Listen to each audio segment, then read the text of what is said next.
Welcome to our channel Folktales by Cheetah. Kindly click the subscribe button and notification bell to stay tuned to our stories. I want to have the luck that my friend has. I want her beauty, her charm, her favor. I want her life. The juju priest studied her carefully, his eyes never leaving hers. What is that you seek, child? He asked, his voice dry but powerful. I want what she has, Chinua recruited. I want to be loved, admired. I want people to look at me the way they look at her. I have been good, I have worked hard, but nothing comes my way. Why should she have it all? Ezo was silent for a moment, then slowly nodded. I will help you, my friend.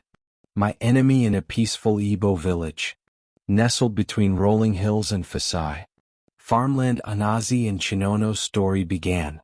Long before jealousy and betrayal tainted their bond, their tale started with childhood innocence and deep emotional ties that no one could easily sever. Anazi, the only child of Unwuku and Oluchi, was a girl blessed with beauty, grace and wealth. Her father, a prosperous merchant, owned several trading routes, and her mother Oluchi was the daughter of a reverend chief. They lived in a large, beautiful house adorned with fine artwork and rich fabrics that seemed to reflect the family status in the village. Despite all the material wealth surrounding her, Anazi felt empty. Her greatest desire was to have a sibling. She longed for a brother or sister to share her life with, someone who would understand the quiet loneliness that came with being the only child in a home full of adults. But no matter how much she prayed, the family remained incomplete. Her parents, who loved her dearly, couldn't fulfill her longing. A successful man often traveled on business, and Oluchi spent her days managing the household, leaving Anazi to entertain herself. At the age of 8, during a warm afternoon in the village, Anazi met Chinu. Chinu's family was nothing like Anazi. They lived in a mother's mud house on the outskirts of the village. Chino's father Uguku was a hard-working farmer, while her mother Nika took care of their small home and helped with the farm. Their wealth was measured not by gold or riches, but by the closeness of their family and their connection to the land. Juno, the elders of 3 children, had a strong sense of responsibility and always had her parents. Though their lives were humble, they were full of love and warmth. The first time Anazi met Chinono, she was envious of how happy and carefree the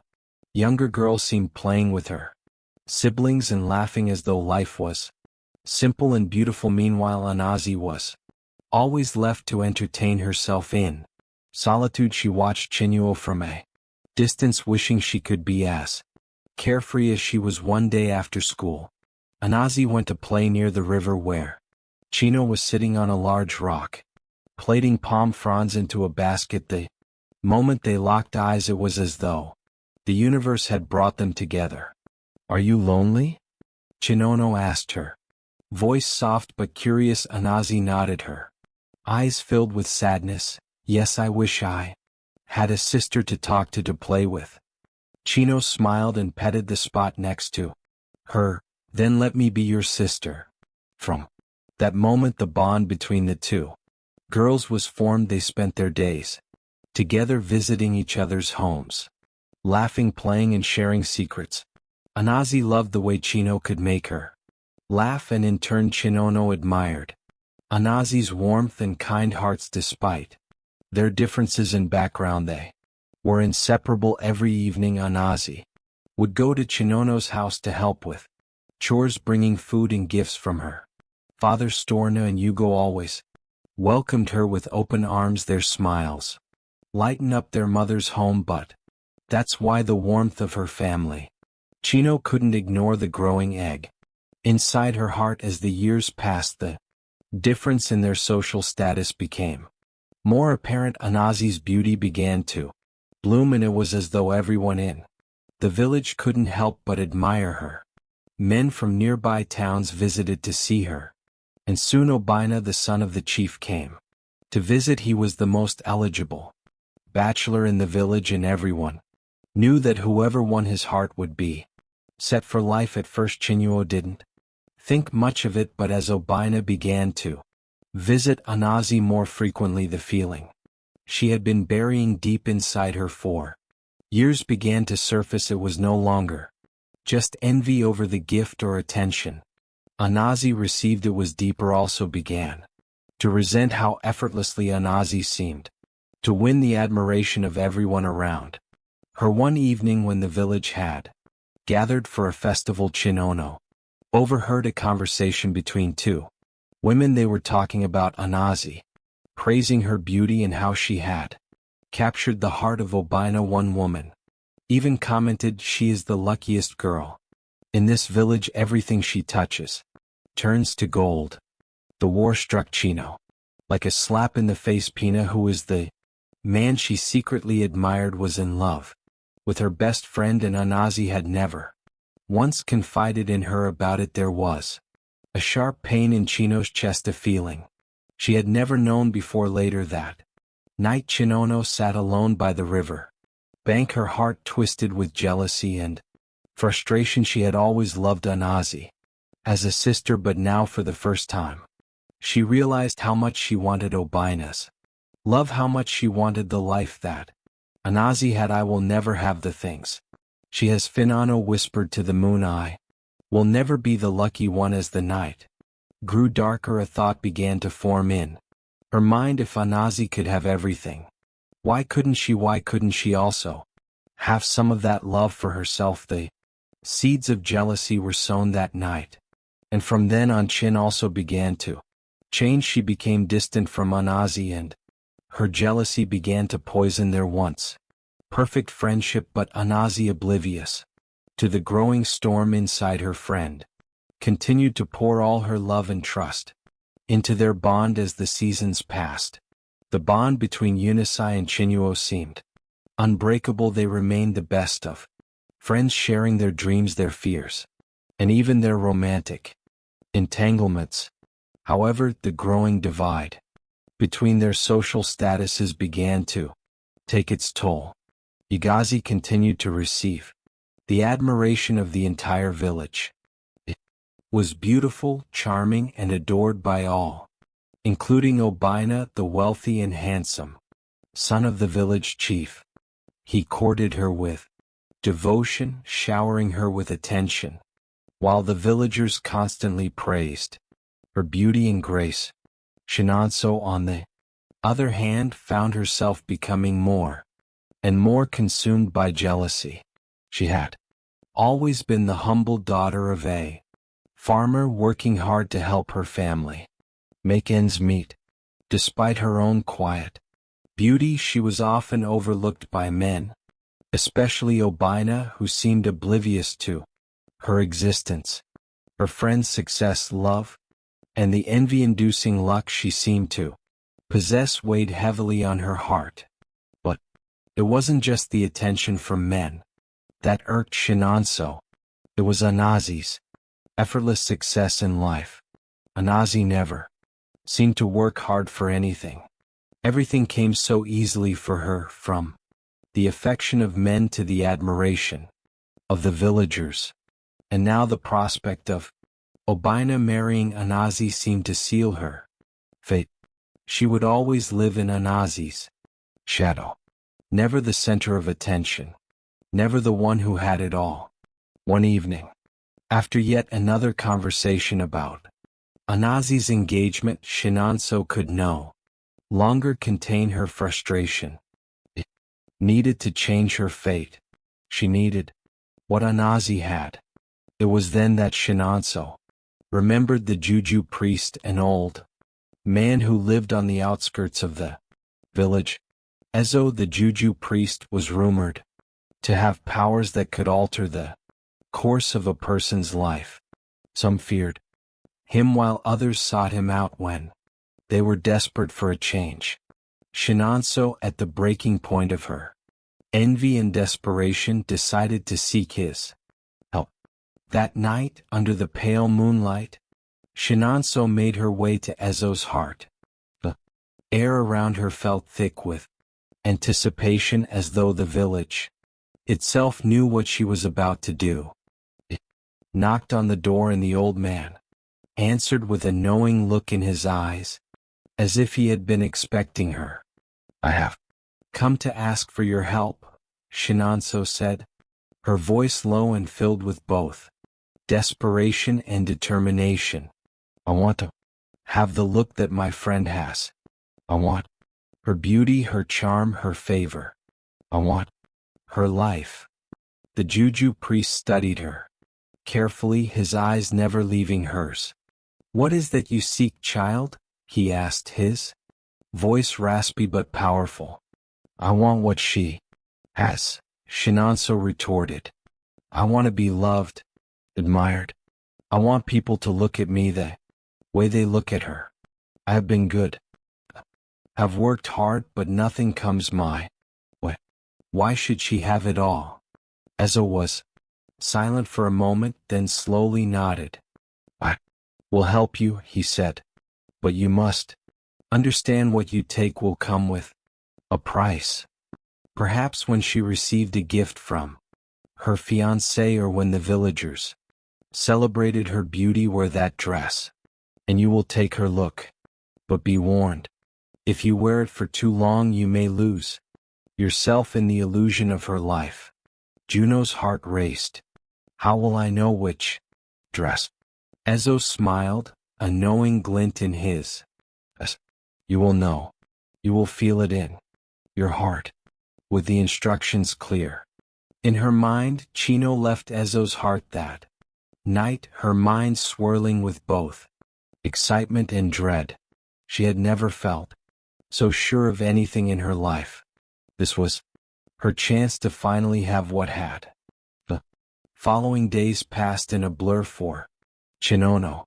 Every moment was consumed with thought of the dress she needed to steal, and she began to carefully observe Anazi's every move, her friend blissfully unaware of the storm brewing in Chinuo's heart, continued to share her life, her secrets, and even her excitement over her upcoming wedding. But Chinuo saw it differently now.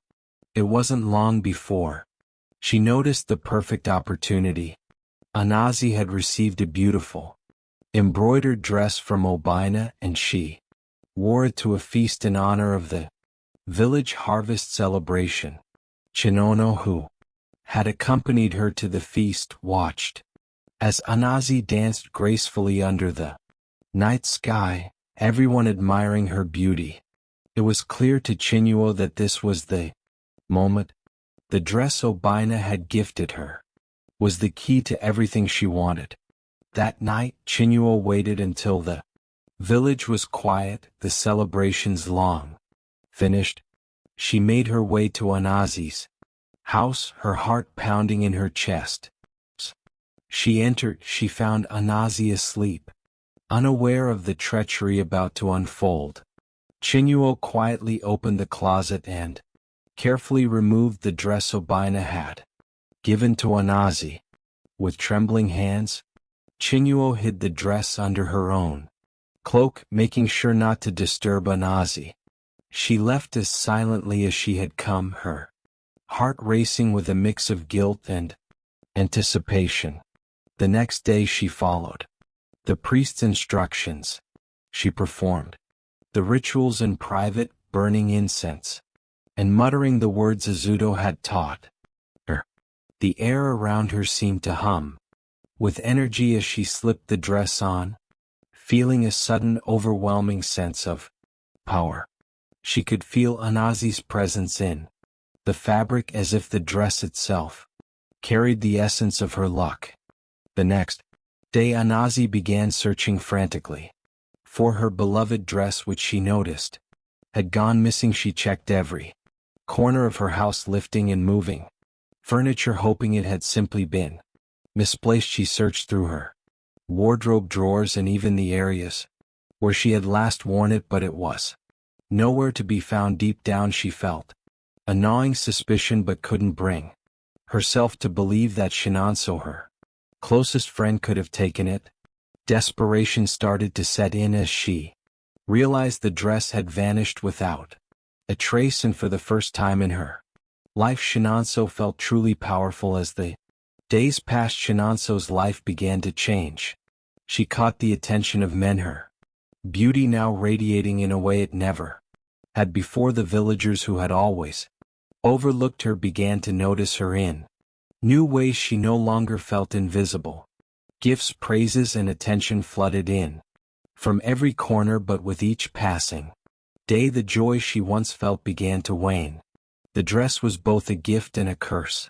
Her luck continued to grow while Anazi's fortune seemed to vanish. The more Shinanso indulged in the life she had stolen, the more Anazi seemed to fade. It wasn't just the loss of wealth or admiration, it was as though Anazi herself had changed. Her once vibrant spirit seemed dimmed, and Obina's attention began to wane. Anazi began to grow restless, her life unraveling before her eyes. However, with each compliment, each offer of admiration, Shinanso also begins to feel a growing emptiness inside her. The feeling of Anazi's look becomes intoxicating, but something is off. It as though she's wearing someone else's life. It doesn't feel real. Shinanso starts to see herself as the center of attention, but her reflection in the mirror no longer feels familiar. Her own identity starts to fade, replaced by the image of Anazi, and she struggles to keep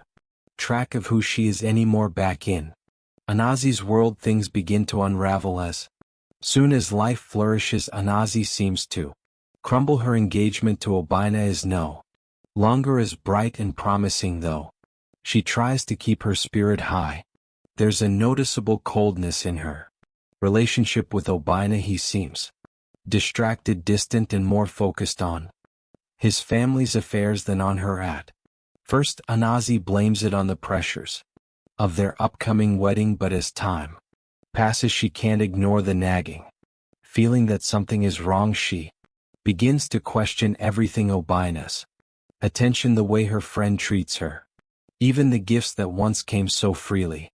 One evening, as Anazi and Shinanso sit together in Anazi's home, Anazi tries to talk about her worries, but Shinanso brushes them off, acting distant and detached. Anazi notices the shift in her friend, how Shinanso has become colder, more confident, and less supportive. Shinanso, what's going on with you? You are not the same, Anazi says, her voice trembling slightly. You have been so different lately. You don't talk to me like you used to. You don't even look at me the same. Shinanso forces a smile, though it's empty. I have just been busy and hazy. I am not the same little girl I used to be. Things change. The more Anazi presses her, the Shinanso also grows defensive. She feels the pressure of keeping the secret of her stolen life, and it begins to take a toll on her. She becomes paranoid, convinced that Anazi is catching on. The tension between them grows as Shinanso pushes Anazi away and becomes more immersed in her new life. Meanwhile, Obina, once so attentive to Anazi, begins spending more time with Shinanso. He compliments her beauty, offers her attention, and even takes her aside for private conversations. Anazi feels the jealousy creeping in, but it's masked by the anxiety she already feels about pursues, everything she's hiding. I warned you, he says in a gravely voice.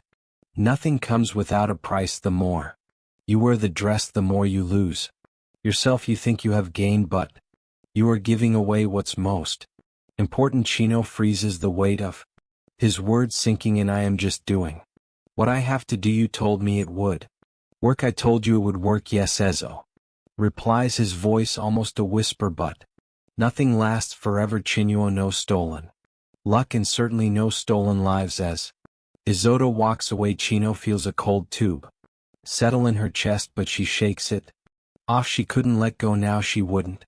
The tension between Anazi and Chinoso finally reaches its boiling point, where Anazi confronts Chinuo again, this time with more force. She's had enough of the secrecy, the coldness, and the growing distance between them. Why are you doing this? I demands. You've been distanced, like you are hiding something. I've been nothing but a friend to you. Chino, what happened to us? Chinoso feels the guilt claw at her, but she refuses to back down. You've had everything I wanted, something. For myself, something more. You had your luck, your beauty, your man. Obina stars at her in shock, the pain in her eyes undeniable. At this point Anazi became really confused about what Chinosu was telling her, but couldn't really bring herself to the conclusion. After the tension between Chinuo and Anazi continued to grow, she couldn't shake the feeling that something was terribly wrong in her life. She watched as her once glamorous life seemed to crumble.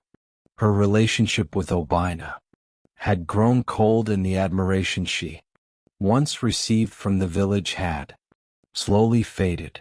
She had tried to ignore it, hoping it was just the stress of wedding planning. But every day the weight of her confusion grew. The affection of the people, the love from Obina, the sense of being the center of attention, all of it seemed to slip through her fingers like sand. I don't understand, would often mutter to herself. Why is everything changing? Why does everything feel so empty? Tired and desperate for answers, Anazi sought solace in a different direction. She had heard of a man of God who had been known to help troubled souls, someone who was said to have the ability to see into the unseen and offer guidance. With no other options left, Anazi went to him, hoping he could provide her with the clarity she so desperately needed.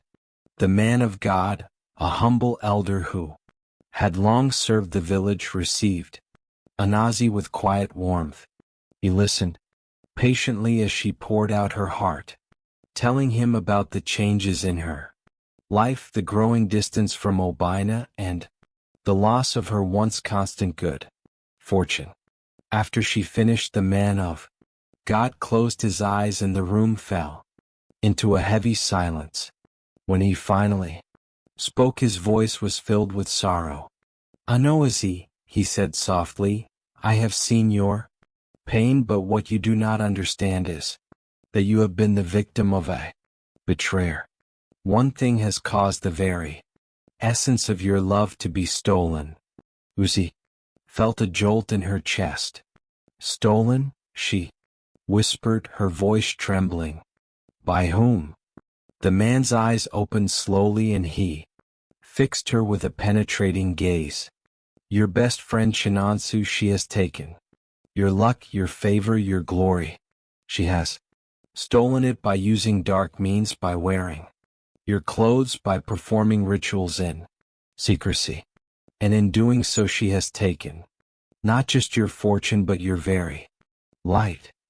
The walls hit Anazi like a thunderclap. She could barely breathe. The man continued, explaining that Chinuo had visited a juju priest who had instructed her to steal Anazi's clothes and perform rituals to transfer her luck to herself.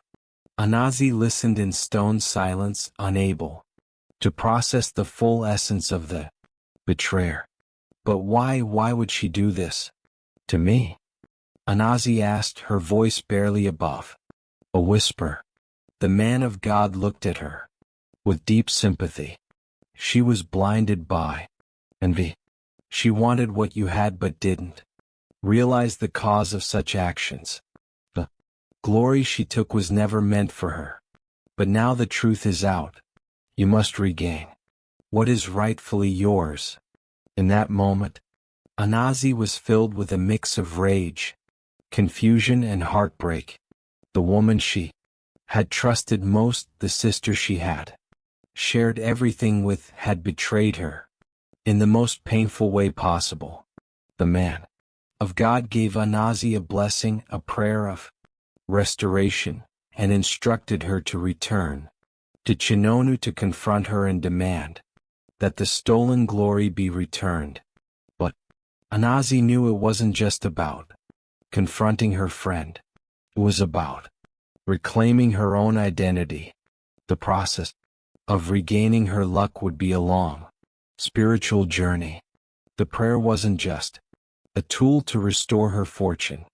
It was a way for Anazi to strengthen her connection with herself, to see the beauty within her and to reclaim what had been taken from her. Fueled with a quiet fury and newfound strength, she finally confronted Chinono.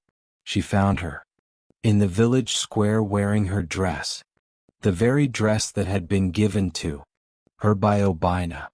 "Shinonso," Anazi said, her voice steady, "I know what you've done. Know you took my luck, my life, and wore it as your own, and I want it back." Chin also froze, a look of guilt crossing her face. The act of wearing the dress, of taking's fortune, had been done in secret. But now, standing face to face with the woman she had betrayed, the truth was undeniable. I didn't know how else to get what I wanted," Chin also admitted, her voice shaking. "I was just jealous. I wanted your life, your love, your fortune. I thought it would make me whole." Anazi looked at her, pain and sorrow in her eyes. "You took more than that, Shinonso. You took my trust, my love. You betrayed me. And you've taken something that was never meant to be yours." With those words, could feel the weight of the stolen luck lifting from her chest. The prayer and the blessing from the man of God had worked. She could feel her own energy returning to her. The light that had been dimmed gradually coming back to her. The glory that Chino had taken could not be cursed forever. And now it was being restored to Anazi. Chinono stood there trembling with shame. The life she had tried to steal felt empty. And now all the power, all the admiration slipped from her grasp. Anazi had reclaimed what was hers, and Chinuo was left with nothing but the hollow egg of her own conscience. "You will never be whole again until you make this right," Anazi said softly, turning away. As Anazi walked away, Chino stood there in the village square, the weight of her betrayal crushing her. She had destroyed the best friendship she had ever known, and in the end it had cost her everything. The moral of the story is that we should be careful of the people we call friends. We should be prayerful and discerning, and also not allowing envy and jealousy to cloud our sense of reasoning. Everyone has a place in life and in destiny. Please consider subscribing to our channel if you yet to do that. Like and share this video, and until we meet on our next story. Bye.